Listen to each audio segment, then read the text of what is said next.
Fala galera, estamos começando mais um Vitral Podcast. Eu sou o Madison Barreto, tá aqui do meu lado. Bruno Santana. E aí a gente tem uma grande novidade, anunciamos no episódio de semana passada. Queremos reforçar aqui para vocês que a gente acabou de lançar, né, meu caro? Opa, coisa linda. A nossa comunidade dos vitralistas. Opa, a gente tá aprendendo. Falar, vitralistas. A gente tá aprendendo ainda. Vitralistas. E o que é o vitralistas? Você pode fazer parte da comunidade do vitral. O que é um vitralista, para começar? São os artistas que produzem o vitral. Então, a gente é vitralista, eu e o Bruno somos vitralistas aqui ao produzir um vitral que a gente está produzindo, mas você também pode fazer parte dessa comunidade. Tem muita gente que já faz parte dessa comunidade ao nos indicar para amigos, ao acompanhar as nossas redes, ao curtir, compartilhar, comentar, fazer parte disso. Você já está sendo um vitralista. E você pode fazer isso de uma forma mais efetiva também, para nos ajudar a sustentar esse projeto, né, meu cara? Sim. De forma financeira também. Por isso a gente criou alguns planos, né? Temos aí dentro do plano de assinatura dos vitralistas 3 formas que a gente chamou de pedacinho, vidraça e mosaico. Sim. Dentro do pedacinho, que você pode contribuir com R$15 mensal, vidraça com R$25 mensais e mosaico R$40 mensais. Cada uma você tem algumas vantagens. Vantagens em comum de todas. Você participa da nossa comunidade no WhatsApp e também no Instagram. Você vai estar lá com melhores amigos. Então você vai acompanhar todos os bastidores. Pode mandar perguntas para as gravações. A gente sempre grava com antecedência. Então você pode, só para os pessoal da comunidade aqui dos vitralistas, vai poder mandar perguntas com antecedência para a gente fazer para os convidados. E você recebe descontos. E aí os descontos são progressivos. Dentro do pedacinho, você tem 10% de descontos nos eventos presenciais do Vitral. Esse ano vai ter vários eventos do Vitral. Os meus eventos, do Edson Barreto e do Bruno Santana também. Shows, espetáculos, saraus, festivais, conferências. Se você é do Vidraça, você tem 25% de desconto nesses eventos. E Mosaico, você tem 50% de desconto nesses eventos. Outra coisa. A partir do Vidraça, você participa de sorteios exclusivos, de lançamentos do Vitral e de materiais de alguns convidados. Tem convidados que costumam trazer presentinhos. Vamos até colocar isso como estipulado. Para vir aqui no Vitral, você tem que trazer um presentinho. A gente quer ganhar uma camisa, quer ganhar uma caneca, entendeu? Quer ganhar alguma coisa. Que indireta feia, hein? Que isso.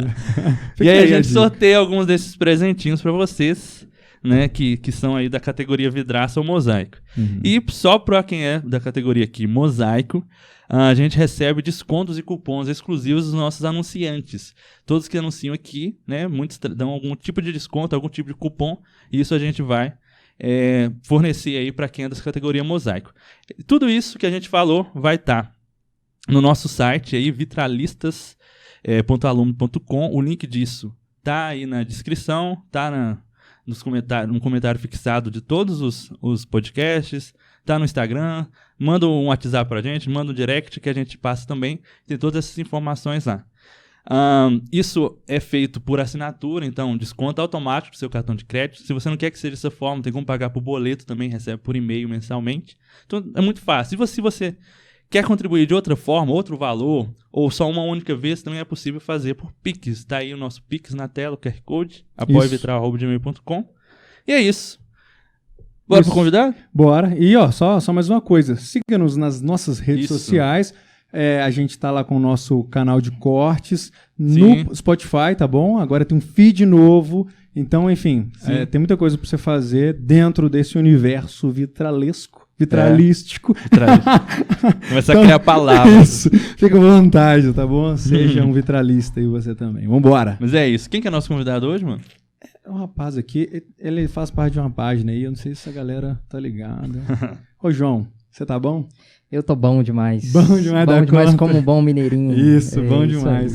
E aí, João, se apresenta aí pra gente, como é que... a gente já teve alguns contatos aí em alguns eventos, né, um tempo atrás, em um evento específico. Conta aí pra gente como é que você chegou até aqui, como é que anda as suas produções aí. Conta um pouco pra gente. Vamos lá, primeiro agradecer demais, prazer estar aqui. Acompanho o Vitral aí desde o começo, literalmente. Olha aí, legal. Né?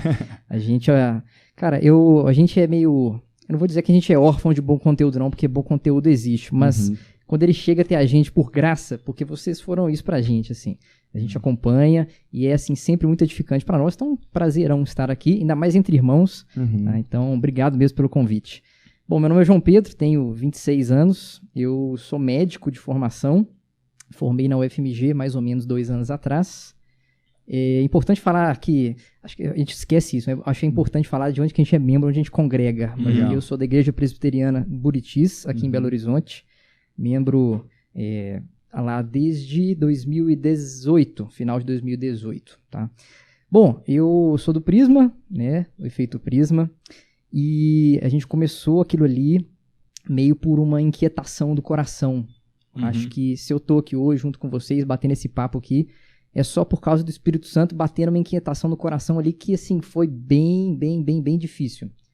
Justamente por causa disso que eu acabei de falar, que eu sou médico e isso custou entrar na minha cabeça ao mesmo tempo que era cristão e eu era médico, né? Então, vocês receberam o Pacheco aí algum tempo atrás, do Prisma também, e essa inquietação do coração que gerou o Prisma também. Mas lá no começo, quando nem existia isso, nem nada, eu tinha uma visão da fé que era muito daquela, eu tô na igreja, mas a igreja parece que não me acompanha durante a semana, né? E a gente fala bastante sobre isso, né? A gente tem medo até de ser batido na hora de falar sobre isso, sobre dualismo e tudo mais, mas a inquietação foi essa. A inquietação foi viver o cristianismo em todas as áreas da minha vida e eu me sentia mal, de verdade, de não conseguir, às vezes, glorificar a Deus dentro dos ambientes que eu estava. Então, belo dia, eu comecei a procurar alguns conteúdos sobre isso, né? Sobre espiritualidade integral, como integrar fé e trabalho, e aí acabando que eu fui esbarrando em coisas clássicas, né?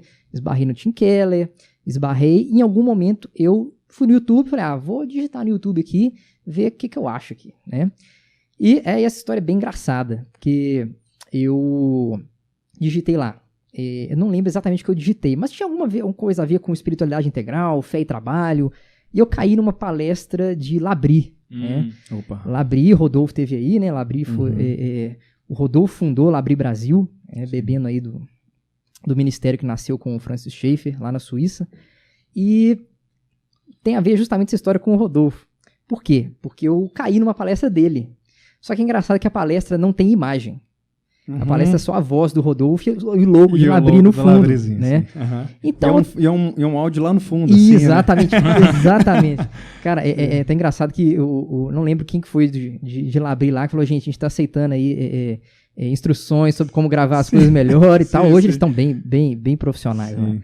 Mas tava escutando aquela vozinha lá no fundo e tal, gravação de áudio ambiente, né? E assim, aquilo, cara, explodiu minha mente, meu coração ali foi completamente cheio.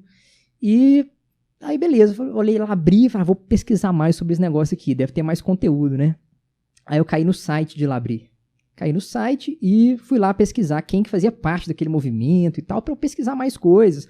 Cara, eu tava tão ansioso com isso, que eu tava assim, eu saía da faculdade, chegava em casa, eu já ia procurar conteúdo sobre isso e tal. E aí, fui no site de Labri e achei lá os integrantes. E aí fui lá ver, Rodolfo Amorim, que era o cara que dava a palestra que eu tava só ouvindo. E aí, na hora que eu bato o olho, tá a foto do Rodolfo lá. Aí eu bati o olho assim, falei, esse cara congrega na minha igreja, velho. Caramba, era sua igreja. Esse cara é presbítero da minha igreja. Sim. E o que acontecia? Foi bem lá no começo, quando eu tinha acabado de chegar na presbiteriana, sim. E o Rodolfo viaja muito, né? Que ele dá palestra no Brasil inteiro e tal. Então, às vezes, ele não tava tanto ali no Buritis. Só que eu bati o olho e falei assim, cara, o cara congrega na minha igreja, eu tô escutando aqui o que ele tá falando e meu coração tá se enchendo, eu preciso bater um papo com esse cara. Fui lá, bati um papo com ele, aí que ele me trilhou nesse caminho aí. Aí me apresentou Schaeffer, me apresentou Doivert, Kuyper e tudo mais. E aí eu não conseguia mais ficar com aquilo só pra mim. Eu precisava estender esse papo com outras pessoas. Isso aí em que ano, mais ou menos? Isso foi 2020. E o Prisma nasceu em que ano?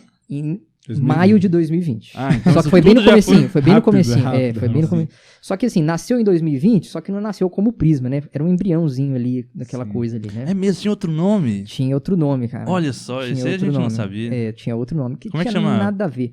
Cara, chamava Movimento 53, nada a ver, né? Nada a ver. Movimento 53. Por causa de Isaías 53? Por causa de Isaías Ah, tá, 53, exatamente. O cara é crente. Sim, crente, evangélico. Evangélico. E, cara, por quê? Devia ter colocado Área 53. Ia ficar uma, Seria mais top. ia ser mais Fica a interessante. dica aí, porque não vindo cria uma Área exatamente. 53. Não Pouco existe, brega, eu mas acho que não ok. existe ainda. Deve ter, não sei. Exatamente. Então, no começo, eu não conseguia ficar com aquilo só pra mim, então eu precisava compartilhar isso com outras pessoas. E aí, eu seguia o Pacheco no Instagram por causa de um amigo em comum nosso. E aí, eu acompanhando o Pacheco lá, um dia eu vi um story dele, ele publicou um vídeo que ele mesmo fez, né? Ele é designer, videomaker. Assisti o vídeo era A Frônesis de Cristo, não sei se ele comentou sobre esse vídeo no dia que ele veio aqui, mas o vídeo é maravilhoso, ele bebe muito ali do livro do Jonas Madureira, o Inteligência Humilhada. Uhum. O vídeo era maravilhoso, cara, era assim, espetacular, e falava um pouquinho sobre cultura e tal, sobre uma coisa que eu também tava querendo falar. Aí e ele tava com o Stories aberto, com aquelas caixinhas de pergunta, e eu falei com ele, velho, bora fazer alguma coisa. E aí, essa história ele deve ter contado aí, então não vou me delongar nisso aí não, mas a ideia surgiu disso aí. Era uma inquietação mesmo, uma sensação, da mesma sensação que o Schaefer teve, de não conseguir viver uma fé na realidade. E, cara, isso me fazia meio que partir em dois, e eu me sentia meio duas caras, sabe? Uhum. Eu me sentia mesmo um impostor, assim, na minha fé e tal. E como eu nunca tinha ouvido falar sobre isso, essa entrada nesse caminho aí, Labri, foi muito importante. Então, se eu tô aqui, foi graça de Deus e graças a essas pessoas aí que já vem falando isso aí há bastante tempo. Uhum. E é muito legal, assim, porque tipo, vocês nasceram também de ouvir Labri. O Bruno, você fez Labri, né, mano? Sim, fiz então, Labri. assim, o Vitral também é um pouco... Total. Bebeu de fontes de Labri. A gente bebeu de fontes de efeito Prisma. Né? E aí a gente vai bebendo aqui Sim, e tal, sim, e vira total. uma... Essa então, rede, né? Muito É legal. legal isso, assim, de um movimento gerando outro, né? Exato. E outras coisas começaram. Eu percebi, assim, nesses últimos... Esse período de pandemia, muita gente começou a produzir muita coisa pra internet. E acabou surgindo algumas vozes interessantes, assim, né? Surgiu algumas páginas, pessoas com um pensamento um pouco mais profundo a respeito de cultura, né? E que surgiu algumas páginas bem interessantes. Com trabalho, tem o Cultivar e Guardar, Sim. tem a revista que tem feito um negócio legal. Né? Enfim, tem muita gente legal e o Efeito Prisma teve um crescimento muito grande, né? De 2020 pra cá, o que são só 2 anos de existência, né? Cara, é interessante isso, porque eu até bati um papo sobre isso com o Guilherme de Carvalho, sobre a entrada desse tema, né, dentro aqui do contexto brasileiro, que é isso assim, vamos colocar assim, a gente acha que a gente bebe muito daquilo que é conversado nos Estados Unidos primeiro, depois vem pra cá, mas é interessante que esse fenômeno ele foi um pouquinho diferente. Ele talvez tenha começado em periferias teológicas muito interessantes, sabe? Então, assim, claro, a gente bebe aqui de uma fonte. O Prisma, ele se identifica muito com o neocalvinismo holandês. Então, cara, esse cara tava falando disso lá em 1800, entendeu?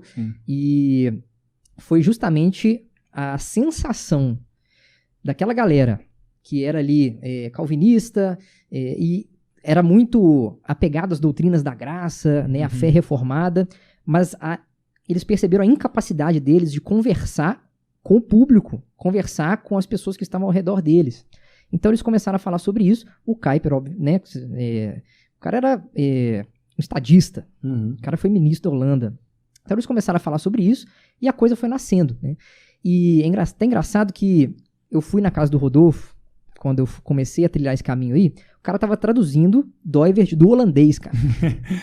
Um cara então, assim, um pouco diferenciado, né?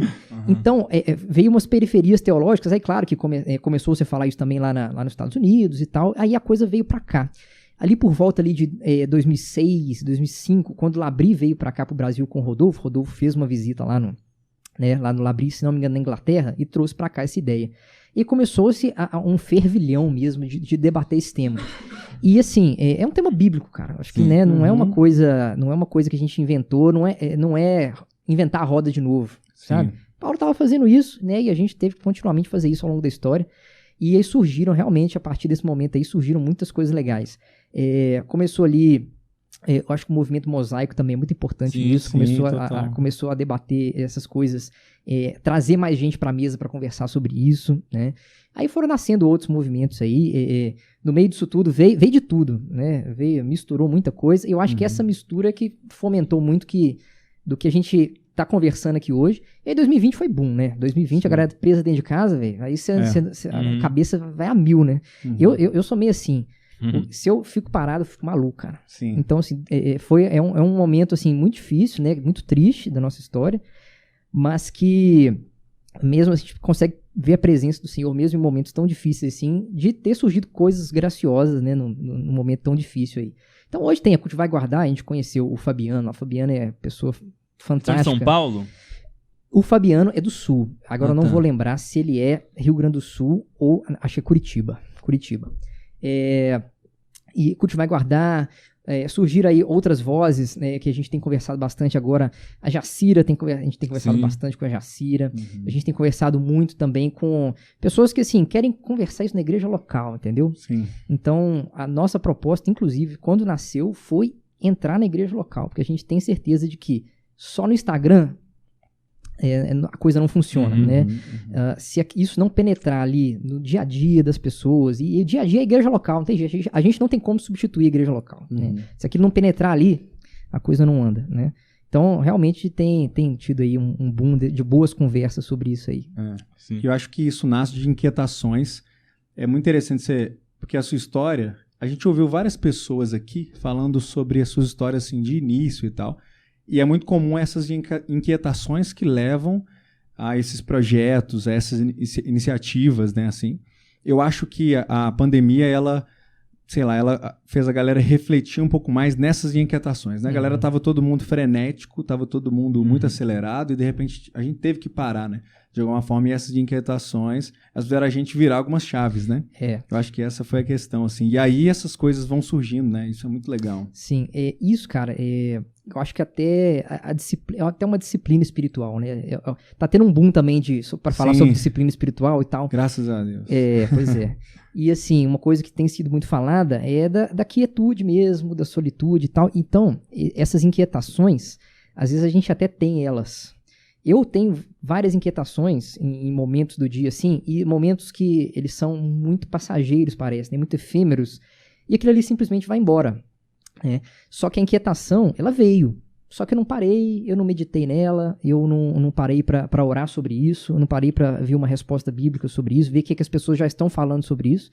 Então, meio que a gente foi forçado a encarar nossas inquietações, né? E mesmo que você não quisesse, ela ia vir porque, cara, você tava à toa. Muitas vezes você tava ali diante de você. Tédio, né, cara? Exato. Você tava diante de você mesmo, né? E às vezes a gente fica pouco diante de nós mesmos com Deus, né? E ficar pouco diante de você, às vezes propicia isso. Um pouco não encarar face a face aquelas coisas que estão às vezes tiram um pouquinho ali da sua paz em algum momento, né? E você simplesmente vai tocando automático ali e vai. Então, eu não tive escolha, cara. Aquilo ali, né? O Senhor foi falando, até que ficou tão ensurdecedor que não dava pra ignorar. E o Labri também me trouxe essa perspectiva, assim, cara. Quando a pandemia começou, 2020, né? Foi o ano que eu tava fazendo Labri, inclusive. Comecei fazendo presencial. Foi difícil até, porque, assim, começando presencial e aí no meio do curso, nem no meio assim, mas talvez as primeiras semanas, a pandemia chegou e a gente teve que passar para online, assim. Mas ao mesmo tempo foi bom estar fazendo aquilo, né? Porque o Labri fala muito disso o tempo todo, né? Assim, sobre quietude, sobre a Vanessa, né? Pô, tá ouvindo a Vanessa, tá perto dela ali, falando sobre disciplinas espirituais. Cara, ouvir a Vanessa é quase uma disciplina espiritual. Exatamente. Foi muito bom, cara. Tá bebendo daquilo naquele momento, assim, né? Um momento de muita ansiedade, mas que eram coisas que eu tava ouvindo já há alguns anos já também. E é interessante. Você falou muita coisa, assim, que eu acho que tem várias ramificações, assim, da forma desse movimento chegando aqui, como que ele responde perguntas de uma igreja que eu acho que tem essa necessidade agora, porque é uma igreja que cresceu, e aí parece que é como se fosse um corpo gigante sem saber muito bem como andar, né? Ele não sabe como lidar com as coisas em volta. Tá meio desengonçado ali, né? Como aquele monstro, né, gigante na cidade que vai atrapalhando tudo, né? Que vai destruindo as coisas. E chega essa necessidade, assim. E aí porque eu vejo às vezes a galera acusar, né? Labrio, essas coisas assim, de serem coisas muito distantes, né? Muito intelectuais e por aí vai da realidade. Mas quando você está ali dentro, né? E eu vou te confessar que às vezes eu tive essa impressão quando eu, por exemplo, via de fora, assim, né? Quando eu não tava ali. Mas lá abria muito essa coisa da vivência, né? Sim. Da hospitalidade, de você Exato. parar ali, ouvir a palestra, ouvir o que tem sido feito e Sim. tal. O que eu acho que vocês fizeram, com certeza, é usar as ferramentas que vocês tinham da internet, né? Uhum. E focar nisso para Sim. que isso se espalhasse mais, né? Sim. Eu acho que esse aspecto é muito importante também, né? Sim. A ideia, cara, era justamente essa. Sim. Por quê? O que a gente viu naquele momento? A gente estava em contato com a literatura, excelente literatura, ombros de gigantes mesmo, que a gente estava ali em cima. E a gente lia ali o Schaeffer, a gente lia o Doivert, só que, cara, para uma literatura de entrada, eu não culpo ninguém que olha aquilo, leia aquilo e acha muito chato, cara. Sim, sim, total. Entende? Eu não culpo as pessoas, não. Só que a grande questão é, esses caras, e aí eu entendo como um despertamento mesmo do espírito, eles estão falando sobre a realidade. O tema da realidade é uma coisa muito cara pra mim. Porque quando eu me desgarro da realidade, eu tô me desgarrando da realidade de Deus. Pra nós também. Aí, tá vendo? Exatamente. Pois é, exatamente. Essa é a minha palavra preferida, Cara, realidade. e assim, essa palavra pra mim foi assim, determinante nesse processo. Porque se eu me desgarro disso, o que eu tô vivendo? Aí é que o Schaeffer começa a falar ali. Às vezes ele fala com umas palavras que você tem que fazer uma certa meditação pra entender, Uhum. mas é esse salto que ele fala pra um local irracional, um local totalmente desconectado com a realidade, em que você vive um misticismo pelo misticismo. Uhum. Porque o misticismo, cara, ele, às vezes o pessoal acha que coisas místicas tem nada a ver com o cristianismo, né? Cara, mas assim, o misticismo, ele é bíblico, desde que ele seja ali, né, Guiado, né? guiado, ortodoxo e tal. Uhum. Então, eu me sentia desgarrado disso, do misticismo na realidade. Então, assim, doutrinas como a união mística com Cristo e tal, eu olhava pra aquilo e falava, nossa, que lindo, mas tá, e aí? Sim. O que eu faço com O que é isso? isso na prática? O que é isso, cara? Influencia na Entende? minha vida. Exatamente. Então, esses caras começaram a ter um despertamento sobre o que é a realidade e como voltar a pensar que essa realidade é a realidade de Deus, cara. Uhum. Viver isso aqui agora, eu estou vivendo a realidade de Deus. Então, o que aconteceu? Lá atrás, em algum momento, a gente foi, né, meio que se desgarrando disso, às vezes por uma prudência que ela, no começo, ela era saudável para que a igreja não se contaminasse, né, de determinadas coisas, de teologia liberal, ali, aquelas coisas ali. Só que foi para um caminho, algumas vertentes, não todas, né, foram para um caminho de um desgarramento total que conseguiu se desgarrar da realidade completamente. Uhum. Então, papos sobre como a fé responde questões que são as questões que estão sendo feitas agora, perguntas que estão sendo feitas agora, a gente parou de responder isso, cara. Uhum. E é isso que me tornava meio duas caras, né? Porque eu via que eu estava tentando responder perguntas que as pessoas não estavam se fazendo. Isso é desesperado, Cara, Pro crente mesmo, assim, que tem o seu Exato. coração em Jesus, exatamente. que vê o povo se perdendo e fala assim, pô, mas eu tô pregando, mas eles... Exatamente. Não querem ouvir. Exato. Então, assim, aí entra a questão da verdade também, que é uma outra palavra que pegou muito pra mim. Uhum. Cara, eu sou cristão, eu tenho aqui a convicção de que o Espírito Santo me revelou a verdade sobre a realidade e eu não consigo comunicar ela. Então, você fica meio que um obeso, né? Você vai guardando aquilo pra você e você não consegue, simplesmente, você não consegue se desgarrar daquilo. Então, assim, por isso que essa questão da realidade me tocou demais. E aí, assim, veio o Schaeffer, veio o Doivert, você começa a ler aquilo, velho, primeiro, você tem a sensação de que, nossa, esses caras estão falando de uma linguagem muito intelectual. Você lê Doivert, então, o cara é filósofo. Você não pode culpar o cara tá buscando filosofia, Sim, né? sim. Só que aí, qual que foi a ideia? Cara, vamos pegar isso e trazer pro público primário. Aquela galera que tá tendo primeiríssimo contato com isso, Uhum. né? E aí, ao mesmo tempo que a gente tava bebendo desses caras que, às vezes, você acha que fala difícil demais, ao mesmo tempo a gente tava tendo contato com o James Smith. Sim. E o James Smith é um cara que ele bebe de todas essas tradições, mas ele é muito peculiar naquilo que ele fala, porque ele consegue misturar isso com uma raiz pentecostal que ele tem, Sim. e ele é filósofo também, então o cara é uma mistura muito interessante. São diálogos muito loucos. Muito né? loucos, Faz cara. muito legal. Ao mesmo tempo que o cara fala sobre a hermenêutica pura, no livro dele, queda da interpretação, o cara fala sobre a influência pentecostal na filosofia, no pensando em línguas. Então o cara é muito louco, velho.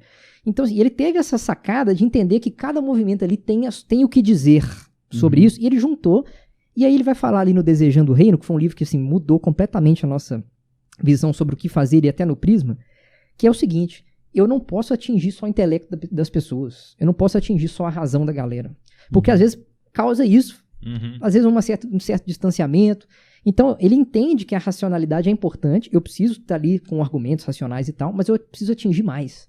Eu preciso atingir as afeições. Isso não é novidade, não. Jonathan Edwards está falando isso desde 1700, né? Então, atingir as afeições inclui atingir as emoções, inclui atingir a fé, inclui atingir um monte de coisa. Então, o que a gente foi fazendo ali no Prisma? A gente tentou pegar o James Smith, pegar o Doivert, então ele falou assim, cara, se o James Smith fala que eu tenho que atingir o ser humano como um todo, e o Doivert tem ali uma teoria, que ele fala dos aspectos da realidade, né, os 14 aspectos da realidade, cara, a gente tem que atingir todos. Então vamos juntar uma coisa com a outra e vamos produzir um conteúdo que ele atinge não só o intelecto, mas atinge a estética, ele atinge a fé, ele atinge tudo, ele atinge as emoções. E aí que o Prisma nasceu. Falar sobre isso, mas com uma estética mais apurada, porque a gente entende que isso também atinge o coração humano e isso é formativo. Sim. Essa é a tese do James Smith, né? No Você é Aquilo que Ama e também ali no Desejando o Reino. Então nasceu disso aí.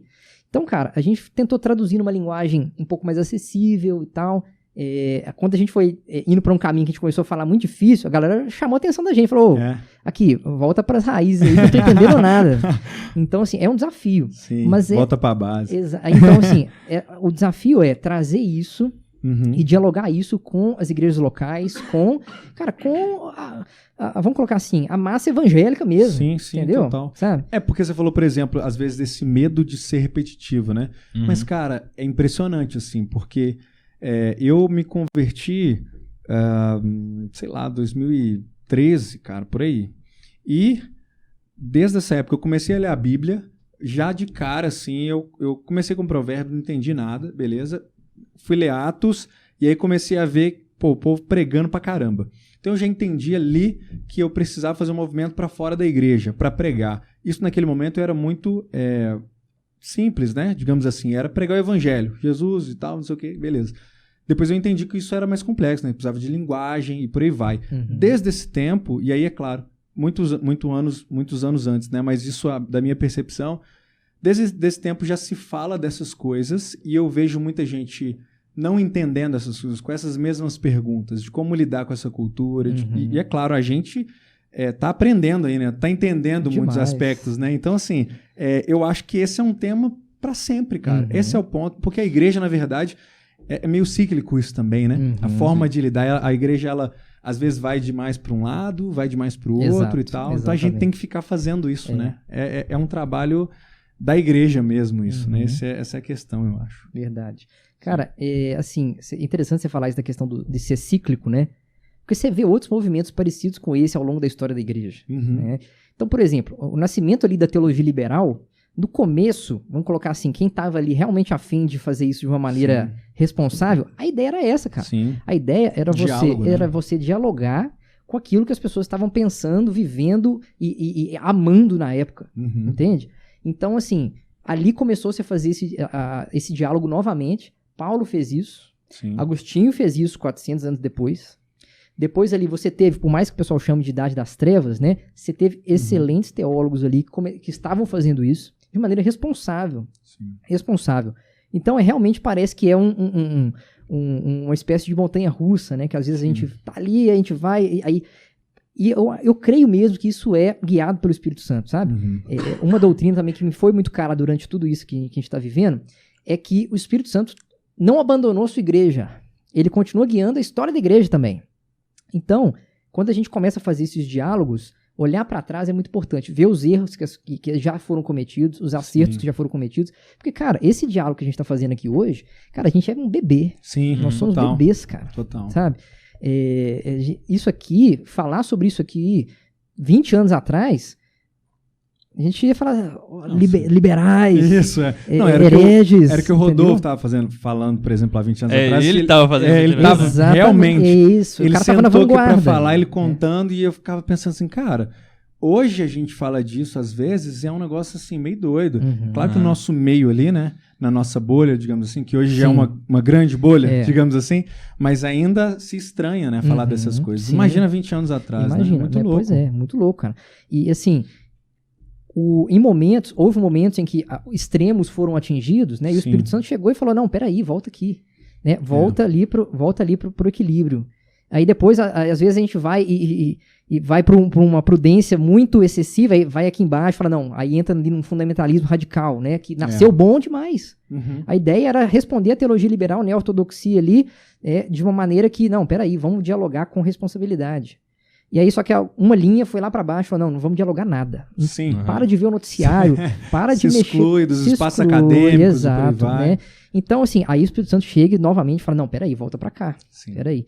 Então, assim, eu acho que, inclusive, vocês até me despertaram um insight interessante, que a gente tem que olhar mais para esses movimentos, sabe? E ter um cuidado. Vai ter post amanhã. Eu vou dar a sugestão Prisma, aí, faça uma série de... alguma série dentro do Prisma disso, de a história desses movimentos ao longo. Porque, e até no sentido geográfico, né? Que teve coisa... isso aqui aconteceu na Holanda, isso aqui aconteceu nos Estados Unidos, isso aqui aconteceu... Sim. E até dentro do próprio Brasil. Teve coisas que aconteceram aqui. Eu não sei muito. O que teve de movimentos disso ao longo da... Assim, a igreja brasileira, pensando em perspectiva mundial, é relativamente... A igreja protestante, pelo menos, né? Sim, é nova. Tem 100 e poucos anos de cristianismo. De protestantismo no Brasil aqui. Desse tamanho é nova também, Sim. né? Muito nova. Com certeza. Sim. E aqui ainda é um cenário muito diferente, assim, do cristianismo europeu, do cristianismo dos Estados Unidos. Demais. Aqui a gente tem um caldo cultural, assim, que a gente pegou muito. Matriz africana, mais os nossos indígenas, mais Europa e não sei o quê. E, então, assim, a gente tem um contexto cultural aqui muito diferente do restante do mundo. Muito particular, muito específico, né? O nosso contexto cultural aqui. E para uma igreja nova, que foi, né, que praticamente evangelizada assim, por americanos e britânicos, e que trouxeram uma base de cultura deles e que foi mais ou menos, assim, pelo menos no contexto de onde eu vim, batista tradicional. Era meio que imposto, assim, de que cristianismo é isso aqui. Isso. Então, aí meio que assim, pegou a cultura americana e britânica e isso aqui é cristianismo. Entendeu? Como se aqueles elementos até assim de roupa fizesse parte do que é ser cristão. Exato. Mas ao mesmo tempo a gente teve um movimento pentecostal muito forte, né? Que é talvez a maior parte dos evangélicos no Brasil. Sim. E aí agora a gente chega, 2023, né? Eu já tô me perdendo nos anos. Aí pra 2020 eu fui somando um ano a mais. 2023... E temos toda essa exposição dos evangélicos por questões políticas e tudo mais. E aí, como falar de cultura no meio desse cenário todo? A gente tem já a história do Brasil, que é muito louca, com várias conexões.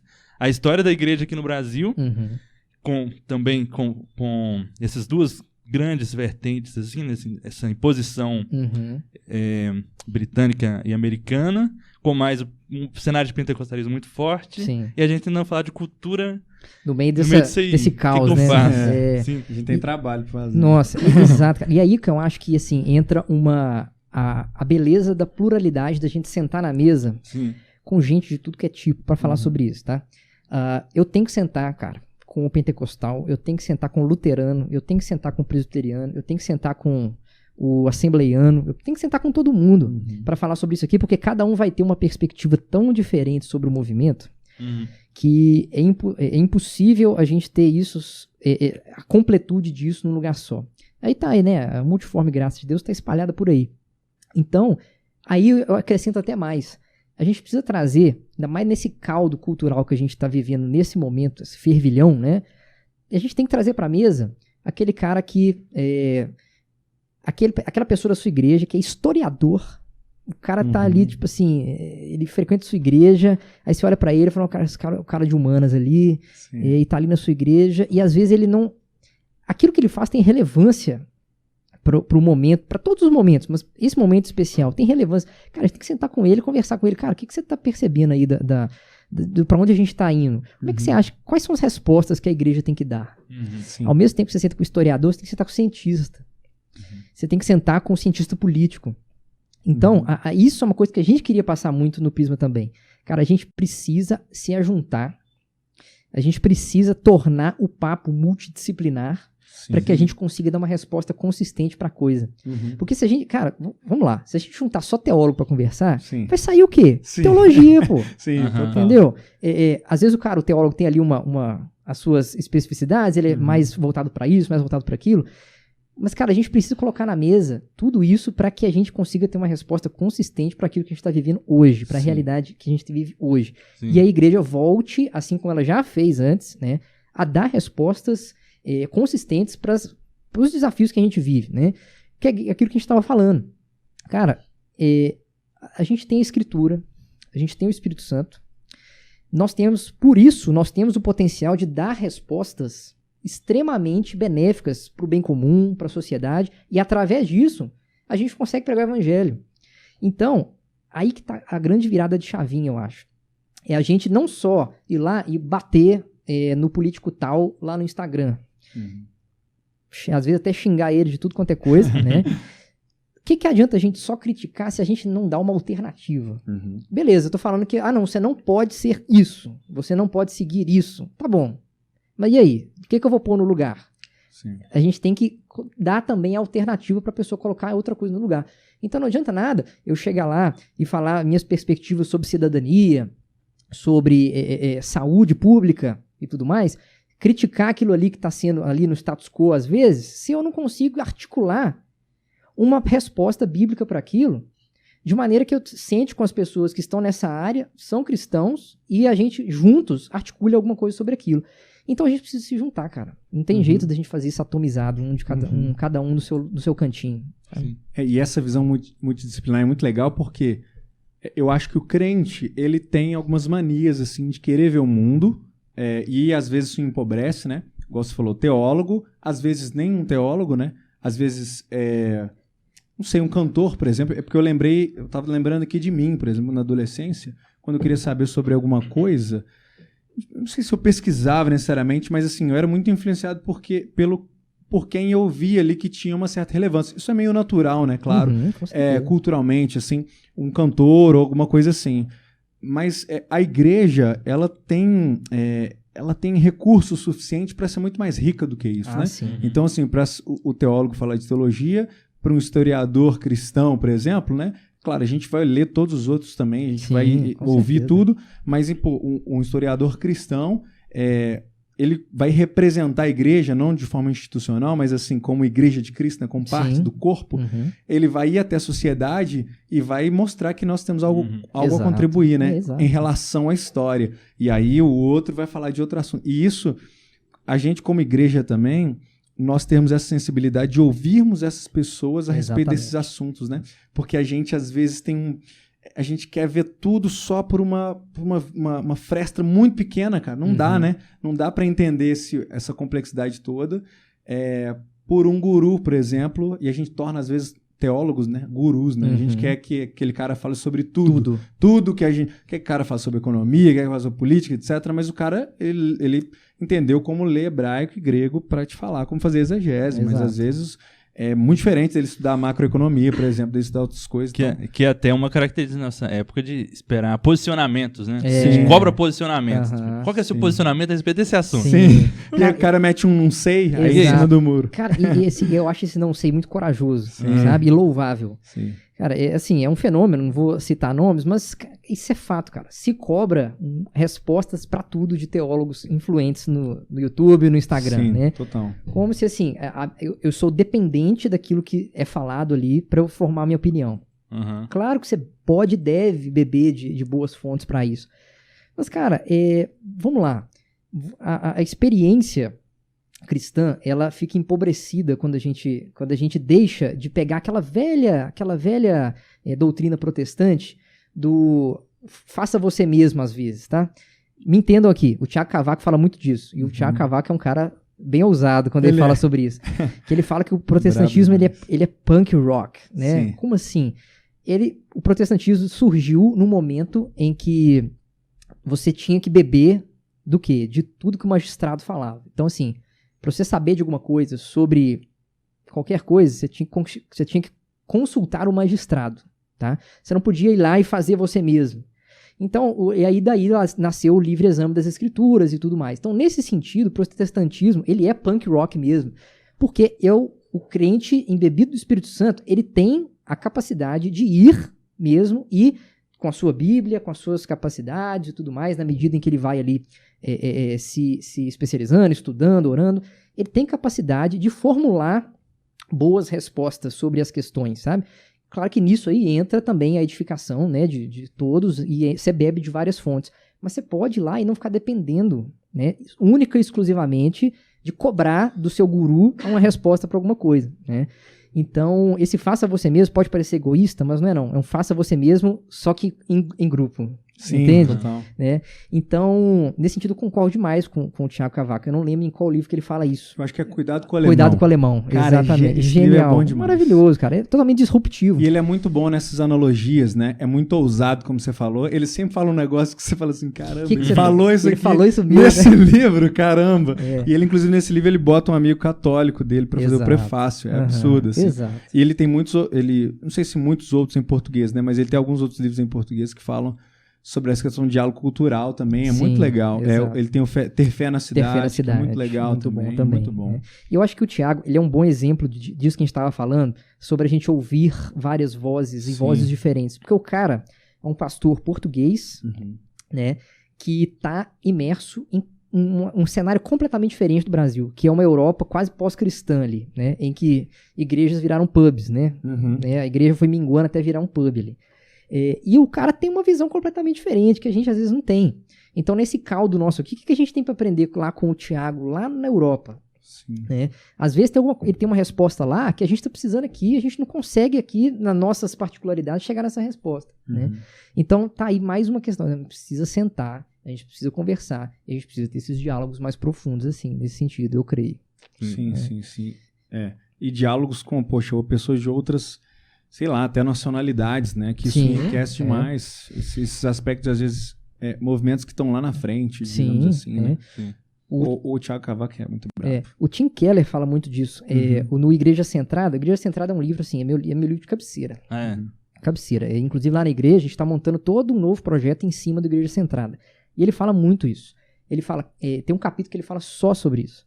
Cara, você vai fazer você vai iniciar uma nova coisa, você vai fazer um planejamento ali no seu bairro, ele tem as suas particularidades, você tem que ouvir as pessoas do seu bairro, você tem que ouvir o não cristão para saber o que ele pensa, o que ele ama, o que ele crê sobre a vida, para que aí sim você consiga fazer uma coisa, planejar algo que vai responder aquelas perguntas que elas estão fazendo com o evangelho.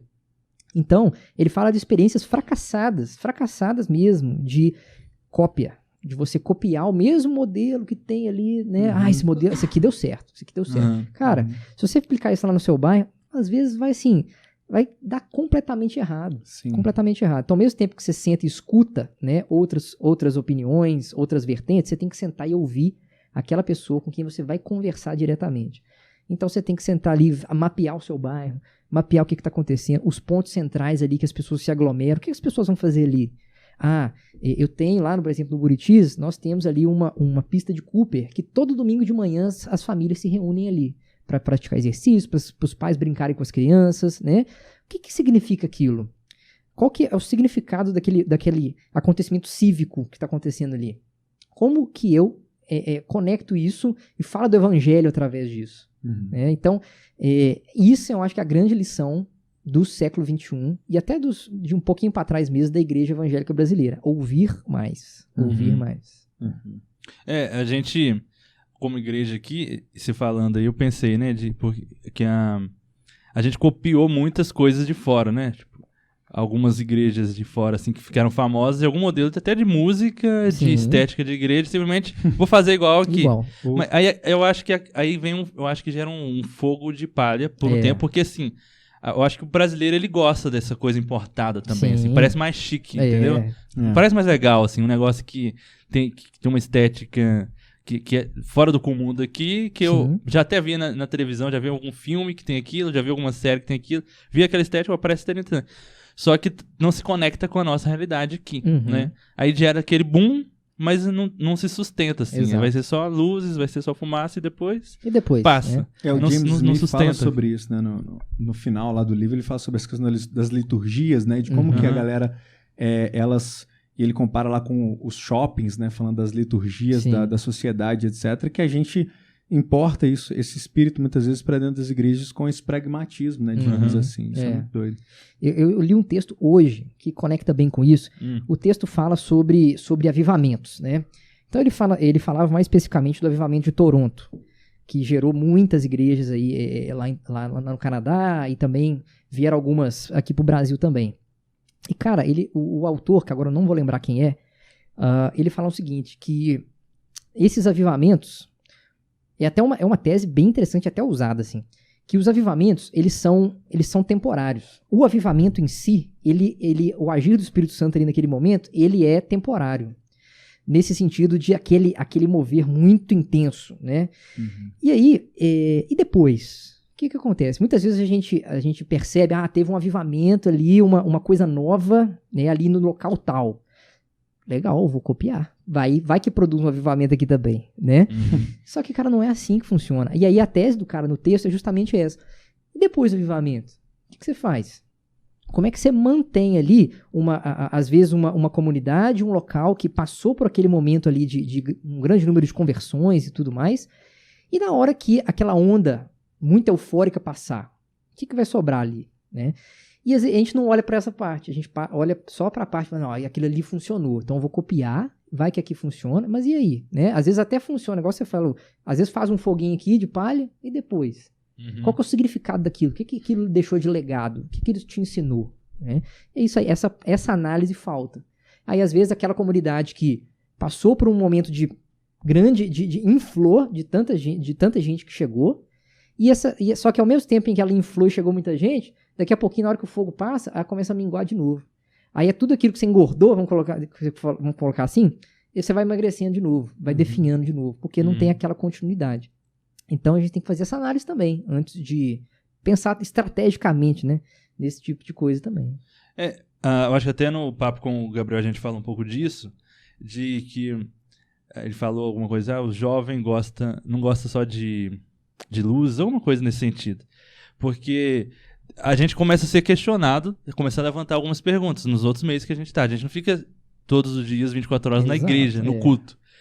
E aí, às vezes a gente tem pouca profundidade para dialogar outros ambientes. Na hora que o cara vai para a universidade, que ele começa a ser questionado algumas coisas, ele não tem resposta para nada daquilo. Uhum. Né? Ou então tem aquela resposta pronta, apologética, né, decorada do livro do William Lane Craig. Sim. Que a galera fala pra você, que é isso, velho? O que você falou aí? Cara, pra você ter uma ideia, o William Lane Craig foi o primeiro livro que eu comprei na vida. Sério? Apologética para questões difíceis da vida. Nossa, antes de, tipo assim... Você tá doido, você pirou, antes de aprender uma, sei lá... Você não tinha lido Pequeno Príncipe ainda? Não tinha, tá ligado? Então, é aquela coisa de ir meio sem rumo, né? Mas ao mesmo tempo de ter essa sede de querer responder as perguntas e de ter essa ideia quase...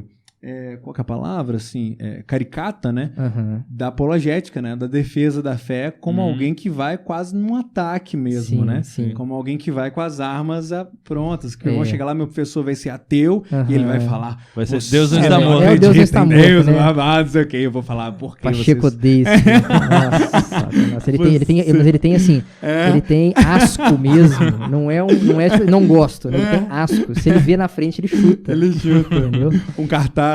Então, e isso é legal, cara, que esse é outra área que eu acho que está passando uma transformação muito grande, é a apologética. Sim. Porque se entendeu que agora a questão não é tanto mais se Deus existe ou não.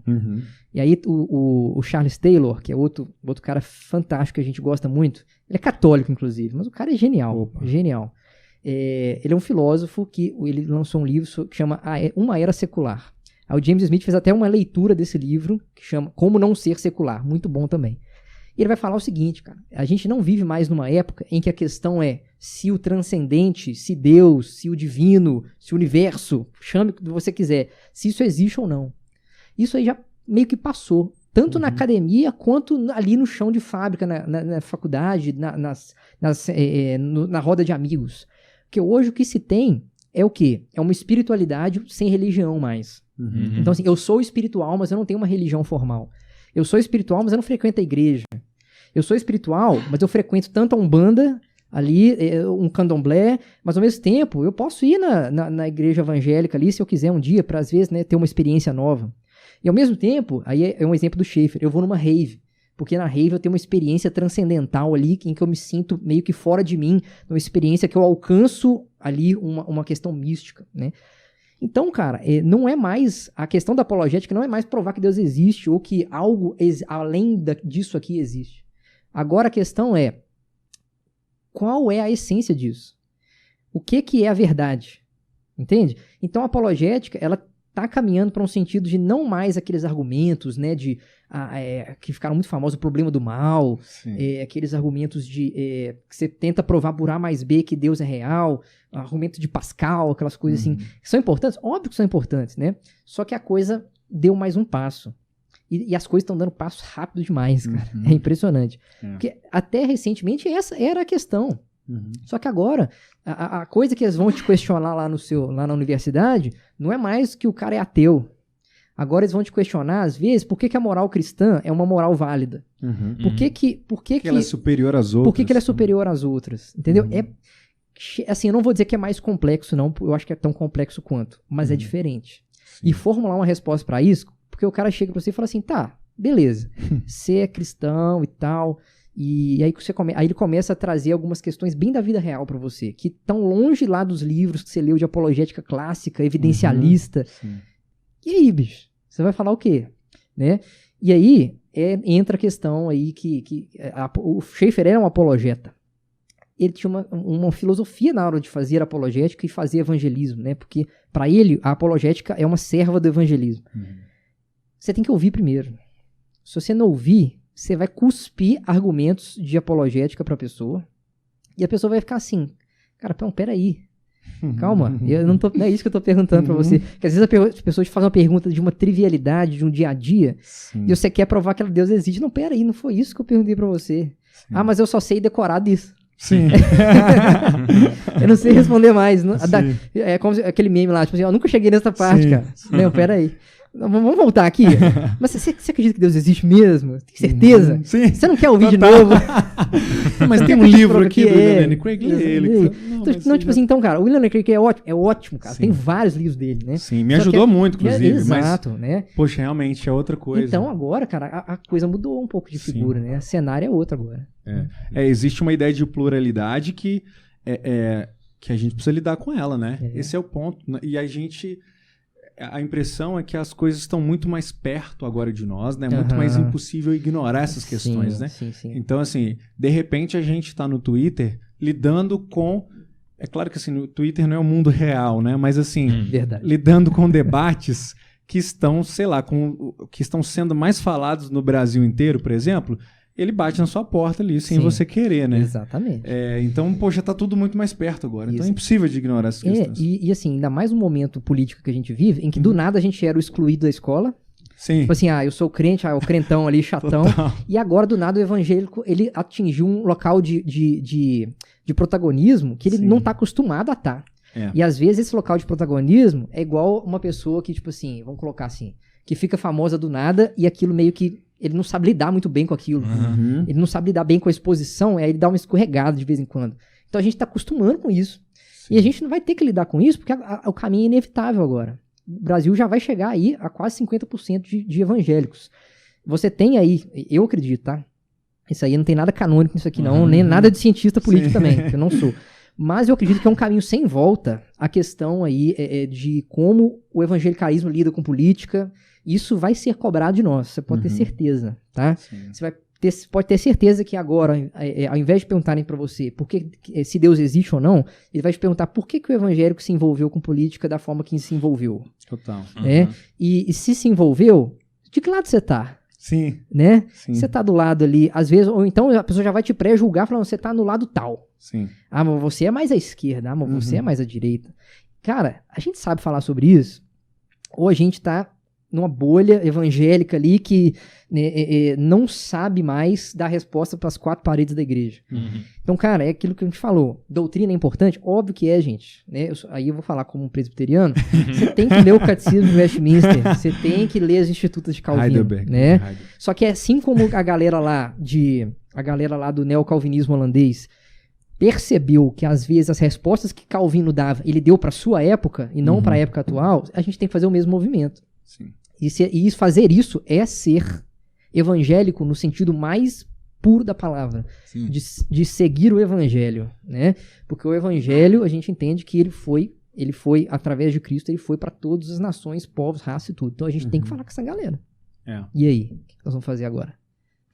E é um pouco do diálogo que Paulo faz ali, né? Quando ele fala sobre Deus desconhecido, etc., que inclusive foi Olha essa virada de Olha essa assunto que eu virada, vou dar olha agora. aí. Que inclusive foi o tema. Isso aí. É porque nesse assunto que a gente estava aqui, dá só pra ir, Nossa, né? a gente vai embora. Poxa, enfim. Vai dar 3 horas. Mas eu queria que você falasse um pouco da conferência, cara. Como é que foi? Eu estive lá em alguns momentos e, cara, foi um negócio assim... a gente falou aqui sobre bolha, né? Digamos assim. Sim. Mas foi um evento enorme, né, cara? Graças a Impressionante. Deus. Graças a Deus, né? Muito legal, cara. O evento, cara, ele surgiu justamente na mesma trilha que a gente tem de fazer conteúdo, de ser uma coisa diferente de uma conferência normal, padrão. Uhum. A gente não queria fazer só mais um conjunto de palestras que, por acaso, tem o mesmo tema, né? Um tema guia. Não, a gente quer fazer uma experiência imersiva em que a gente consegue atingir as emoções, as afeições.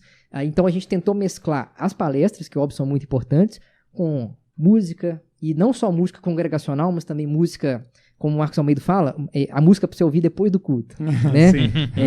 A música, a gente teve a música para ouvir no culto e a música para ouvir depois do culto. Uhum. Teve lá até a roda de forró lá, né? Que, Sim, coisa boa. cara, assim, engraçado que a roda de forró foi de longe o mais polêmico. Sim, eu imaginei. Eu vi no Instagram. Pois é, então assim. Imaginei. Mas a ideia era justamente essa: a gente trazer. Polemizar?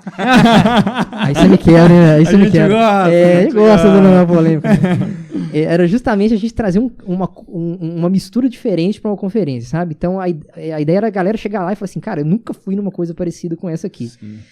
Justamente para que aquilo que a gente queria passar de mensagem na conferência penetrasse com mais profundidade, né? Que era a questão ali que você acabou de falar, ao Deus desconhecido, né?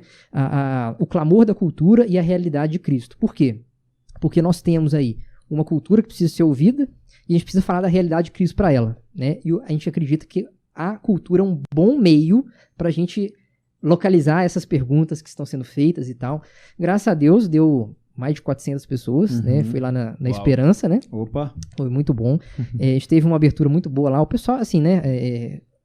A história de Esperança, Labri, tudo se mistura ali. Então a gente tem amigos muito próximos ali, muito queridos, né? E graças a Deus bombou bastante, né? Sim. E a Gente ideia do Brasil só, inteiro, né? Gente do Brasil, Isso é gente fora do impressionante. Brasil. Teve gente da Alemanha e da República Dominicana. Olha lá. isso, que legal. Foi bem legal, foi bem legal. E acho que a gente conseguiu trazer uma pluralidade de coisas ali, ao mesmo tempo que a gente trouxe o Daniel Câmara, que é do Prisma também. O cara é um pregador, cara. Sim. Ao mesmo tempo que tem ele, tem o Julinho ali, que o cara tocou forró no negócio ali, né? E as devocionais também. E as que devocionais, justamente pra gente não perder de vista que a gente tá falando ali de igreja local, a gente tá falando ali de devoção, de piedade. A gente não pode falar de cultura e se esquecer da piedade. Sim. Que a gente vai pro caminho da teologia liberal. Aí a gente se perde. Cara, essa imersão é muito legal porque, assim, a impressão minha foi, eu acredito que essa é a intenção de vocês, né?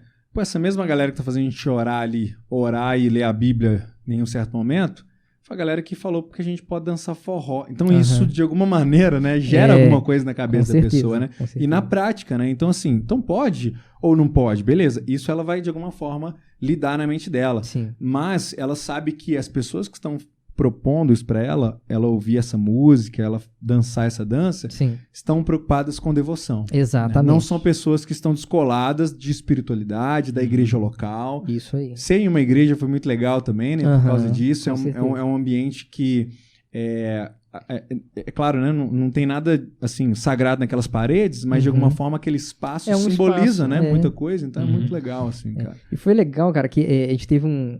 Eu tava na minha cabeça bolha de sudeste, tá? Sim. Do Brasil. Eu tava na minha cabeça que, cara, será que é a primeira vez que uma galera dança forró dentro da igreja? Sim. Será? Só que a gente chegou os nordestinos que vieram na conferência e falaram assim, cara, a gente já fazia isso há anos, cara. Que coisa boa, hein? Entendeu? Então, Vocês assim... descobriram isso agora. Vocês descobriram isso agora, cara. Como assim, Nosso velho? destino, achando que tá fazendo... achando que tá arrasando. Achando que tá arrasando. Olha lá o carinha lá da metrópole achando lá que tá arrasando, entendeu? Achando que tá ensinando Nada a nós, ver, tudo deles é isso. Exatamente, entendeu? Muito louco, E foi cara. também, cara, isso é legal demais, que a gente teve uma redescoberta de cultura brasileira, Sim. que o Rodolfo deve ter falado bastante aqui. Sim. Cara, é de uma riqueza. E você não precisa abandonar determinados pontos da cultura e essa riqueza pra falar de Jesus, entendeu? Sim. Você pode fazer ali, a gente teve a roda de forró, e cara... E, inclusive, o Julinho, que fez a Hot for Holly, veio aqui no Vitral também. O pessoal da Calmará. Exato. Também, o Felipe Bíblia da de Guia. Taipa e por aí vai, né? Tem tudo a ver com essa questão de diálogo, evangelho isso, e cultura exato, e por aí vai, sim. linguagem. Então, O Julinho Tcherique, ele falou que além da Bíblia de Taipa, tem a liturgia de Taipa, que é um projeto forte deles, do Candeeiro, de conectar a nossa vivência de fé com a nossa liturgia diária, né? Sim. E conectar com a cultura brasileira, né? Então é um movimento que o Candeeiro também está fazendo isso, de trazer a nossa fé para a prática e conectar com a cultura brasileira, no caso deles, nordestina, mas que está fomentando. Isso até o Daguia falou, né? Que eles querem ver isso acontecendo em outras regiões do Brasil. Querem ver isso acontecendo no norte, no sudeste, né? vai que lá do nada, lá no sul aparece uma galera, Candeeiro do Sul lá Sim. e bate, entendeu? Exatamente. Vamos fazer uma roda aqui, eu não sei qual que é a dança típica.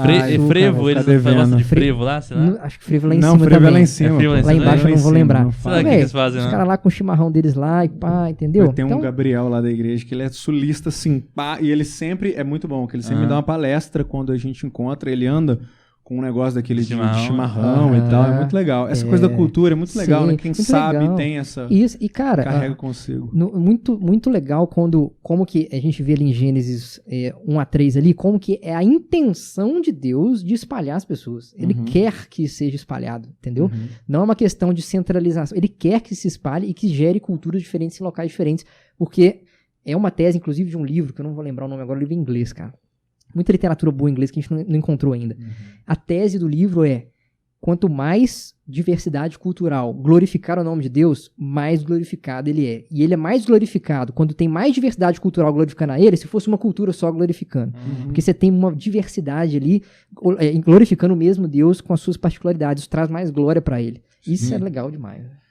Porque não tem sentido a gente passar uma semana ouvindo um tipo de música, chegar na igreja, tipo, eu escutei samba, ele escutou sertanejo, você escutou rock durante a semana. Sim. Chega na igreja, ok, a gente cantar uma coisa só, o inário é legal, ali e tal. Mas também eu preciso expressar aquilo que eu vivi durante a semana inteira, né? Não só de música que eu tô falando, mas de toda a minha vida, né?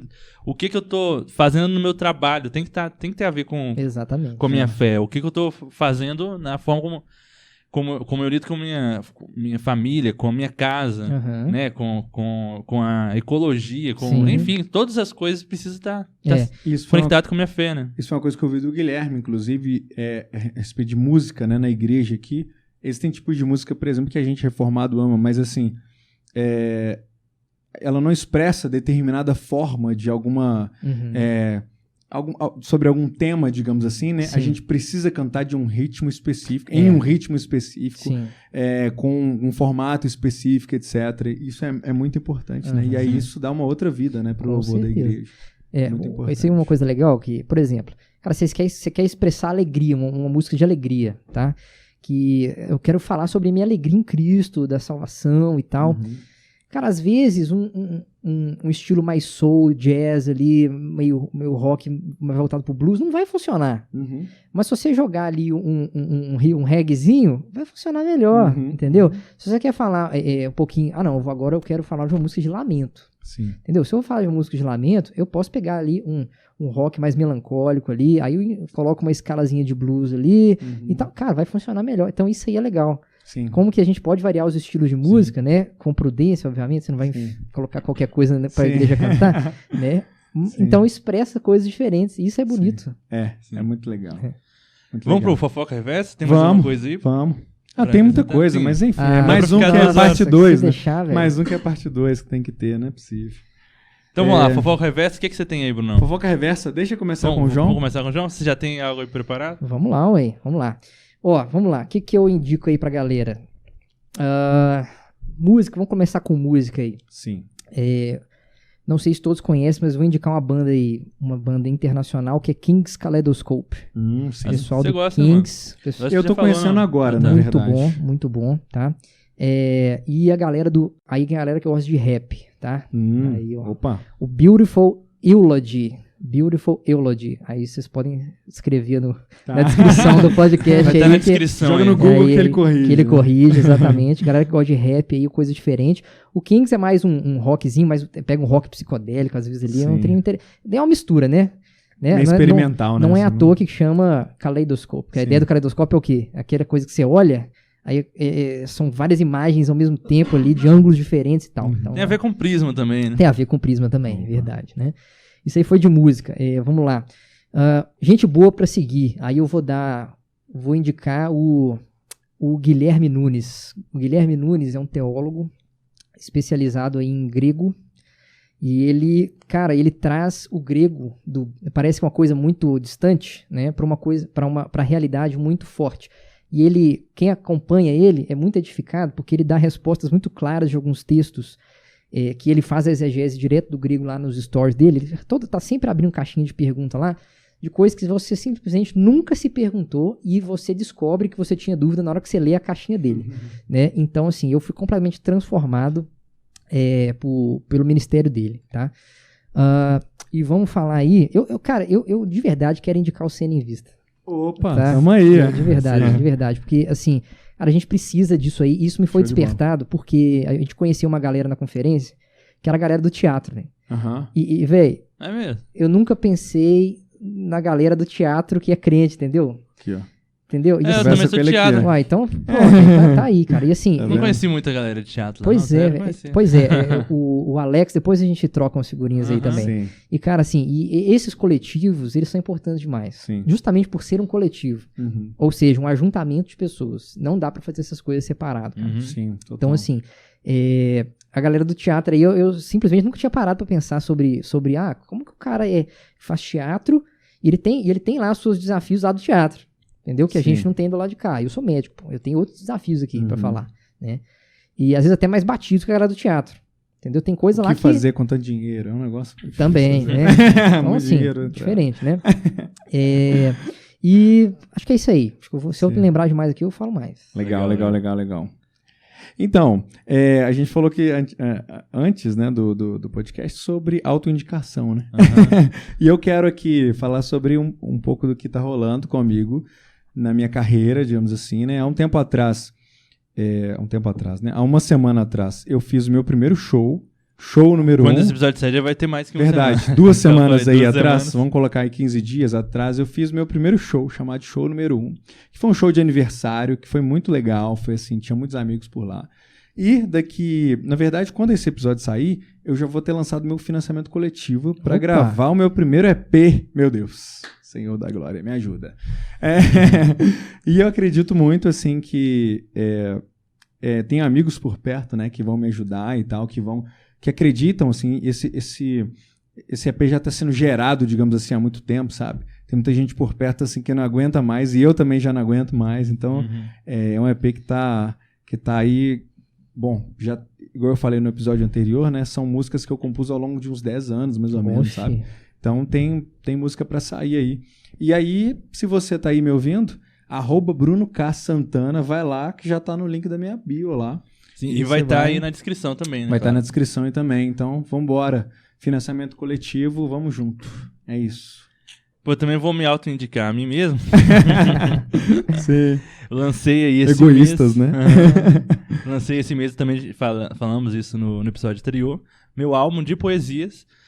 Eu tenho um livro de poesia chamado Rosa pelo Caminho, lancei em março de 2022. E agora saiu, esse mês de janeiro de 2023, o álbum. Cada poesia virou uma faixa e tem uma trilha sonora, toda uma ambientação ali de efeitos e tudo mais. E tá em todas as plataformas também, Spotify, Deezer, YouTube. Tá saindo também vídeos. Acho que quando esse episódio sair, não sei se já vai ter saído.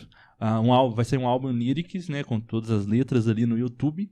E toda segunda e quinta sai um videoclipe, né? Tem todos de vários poemas aí do livro. A gente foi produzir também um videoclipe em estúdio com todo um cenário ali de uma galeria de arte de uma artista plástica, amiga minha, eu tô ali recitando esses poemas. Então sigam também meu canal no YouTube, né? Madison Barreto. E tem esse conteúdo lá e procurem em todas as plataformas, né? Tem lá o álbum de poesias. Brabo. Indicação pra vocês. Tá top, tá? É ele falando assim, galera. Eu prometo falhar. É assim, falando de jeito legal, com uma música do fundo, assim, não sei o quê. O caso do sonhador. Muito legal, galera. Com uma voz muito boa e com efeitos sonoros, né? Musiquinha de fundo, né? Coisa boa. Mas é isso. Muito obrigado. João obrigado. Pedro. Que isso. Isso é mais um que Isso. tem que ter parte 2, porque Sim. é papo pra Opa, mais de hora, vamos né? lá, vamos lá. Só Então- chamar que nós estamos aí. Mas muito obrigado, mano, por você ter vindo. A gente é muito... Tem uma galera desculpa te interromper, Me mas tem interrompa, uma galera sim, do cara. Prisma aí pra trazer, né? Tem, Vamos trazer verdade. todo mundo. Opa. o que eu ia falar, a gente é muito Ah, inspirado pelo movimento Prisma, é A gente muito fica feliz. inspirado Efeito. porque pelo efeito... Porque eles É um gostam de movimento, efeito. né? É um porque eles não movimento. gostam da palavra É um- movimento, né? Eles Cara, a gostam gente de só não efeito. colocou movimento porque tava muito batido. Né? Então, Então esse- tinha um movimento Convergência, tinha um movimento não sei o quê, tinha um movimento Atos 29. Então a gente falava, vamos sair um pouquinho do movimento. Isso. Aham. Perfeito. Então, a gente é muito inspirado pelo Prisma porque, assim, essa ideia de expor algo que é importante, traduzir para outra linguagem, fazer isso com qualidade, com excelência e etc. Uhum. E conversar, né? Dialogar. É o que a gente quer fazer aqui, assim, com intensidade, falar com gente que está fazendo coisas de diversas áreas. Sim. Enfim, muito obrigado. Obrigado por você estar aí. Que isso, é uma honra mesmo. E eu quero, assim, louvar a Deus mesmo pela vida de vocês, pelo que vocês têm feito, se esmerado em fazer. Continuem, por favor. Tá? O sonho do Prisma é esse, é ver isso aqui borbulhando para todos os lados e a gente conseguir realmente mostrar a glória de Deus através de essa multiforme, esse caleidoscópio bonito que é o povo de Deus, né? Sim. Mas antes, eu queria dar um presentinho pra vocês. Deixa eu não. pegar ali, peraí. não. Presentinho. Ó, Tá vendo? canequinha pra vocês, pro arsenal de que vocês aí, pra forte. combinar com essa caneca É verdade. maravilhosa aqui de vocês. Um pouco Tá? do lado da outra aqui, Aí, ó. ó. Olha aqui. É. Tá na geral aí, ó. Tá na geral? Aí, cara? ó. Olha isso. Olha só. Essa parceria aí A é parceria boa, está hein? selada Essa agora, aqui né? acabou. Já era. É. Show de O que, que bola. tá escrito aí? Deixa eu ver. Olha, ó, vira aí. Sacudindo a poeira da ponte entre o cristianismo e a realidade, que é o slogan do Prisma, e que tem Isso tudo a ver aí. com o nosso, né? Sob as cores da É realidade. verdade, ó. Esse Lindo, casamento lindo, aí lindo, ficou lindo. Tá show, olha isso demais, aqui. cara. Muito bom. Bonito. É isso, Isso aí. galera. Muito obrigado. Obrigado. A gente tá aí, né, com a nossa comunidade aí. Opa! Falhou A nossa aí, falhou. Tá aí com a nossa comunidade, né? Então sejam vitralistas. Seja um vitralista, gente. Sejam Ó, vitralistas. não, ó, tem alguma câmera pra eu Olha olhar pra olha aqui? pro do meio, meio, olha pra do pro meio. Se você não é um vitralista ainda, você tá fazendo isso errado. Tá? Poxa, tá vendo? Seja um vitralista. Pô, agora esse corte vai ser o que a gente vai Vou usar fazer aqui isso. pra Olha o fazer. que o João Pedro do Prisma falou. Exatamente, acabou. A É thumb isso. lá do YouTube tá Já pronta fica já. postando, né, várias vezes. Olha o que ele falou, você não vai acreditar. Então, enfim, se você quiser contribuir aí com outros valores também, com R$1, R$2, R$3, vai no nosso Pix aí, apoievitral, @gmail.com e, pô, contribua aí pra gente construir tudo isso que a gente falou aqui. Se você acha que é realmente importante, para que cheguem outras pessoas. Talvez para isso que a gente falou aqui, para você é óbvio, né? Para você é muito batido e por aí vai, mas tem gente aí que vai ter a vida mudada por essas coisas e, enfim, por esses assuntos, por essas conversas. Beleza? Então é isso. Mais um Vitral Podcast. Mais alguma coisa? Não, fechou. Então fechou. Show. Dá um tchauzinho para aquela câmera do meio. Ele tá na do meio, né? É. Valeu, galera. Até a Valeu, próxima. gente, obrigado. Tchau, galera. Valeu. Bora.